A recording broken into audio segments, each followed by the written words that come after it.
3:14 a.m., the infinite hour. The red glowing digits on Mark's nightstand were always the same when he snapped awake, 3:14. For 3 weeks straight, it wasn't 3 o'clock nor was it 3:33. It was always 3:14 a.m. At first, he blamed his sleep apnea or stress from work. But tonight, the atmosphere felt impossibly heavy, thick like cold grease, choking out the air in the room.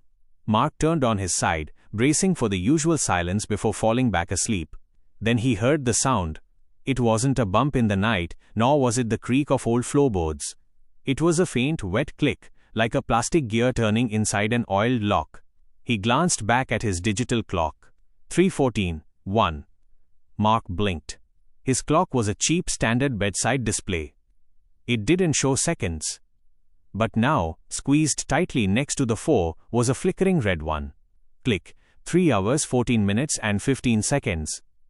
The numbers were shrinking slightly to fit across the small screen. "What the?"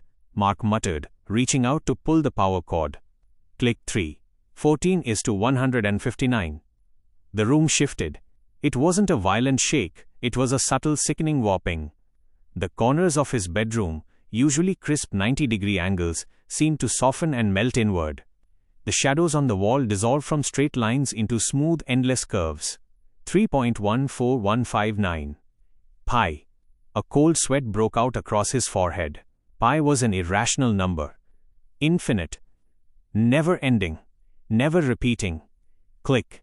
Click. Click. 3. 14 is to 15,926,535. The digits on the clock scrolled frantically, tiny pinpricks of red light bleeding off the plastic frame and burning into the carpet. From the absolute darkness at the foot of his bed came a voice.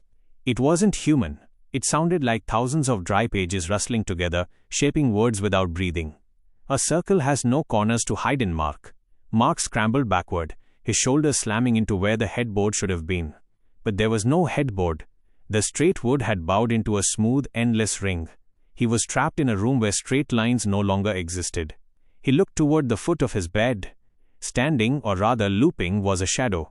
It had no distinct silhouette, just an impossibly tall, twisting ribbon of dark mass, coiling around itself like a writhing black spiral.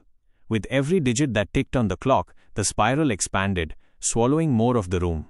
3:14, 159,265,358,979,323. "Stop!" Mark gasped, clutching his head as a sharp mechanical frequency vibrated through his teeth. The entity leaned closer. It didn't walk, it rolled through space. A mouth opened in the center of its spiral, a perfect dark circle lined with concentric rings of needle-thin teeth. "You cannot measure the end of a circle," the voice hummed, echoing from everywhere and nowhere. "And you will never reach 3:15. Mark squeezed his eyes shut, praying for the sun, praying for a straight line, praying for anything rational. Then he felt a smooth, freezing pressure wrap around his ankles. It pulled gently, methodically, dragging him downward toward the center of the dark loop. In the dark, he waited for morning. He waited for the clock to change. He is still waiting. Because when you wake up at 3:14, time doesn't tick forward. It just goes around and around and around and around,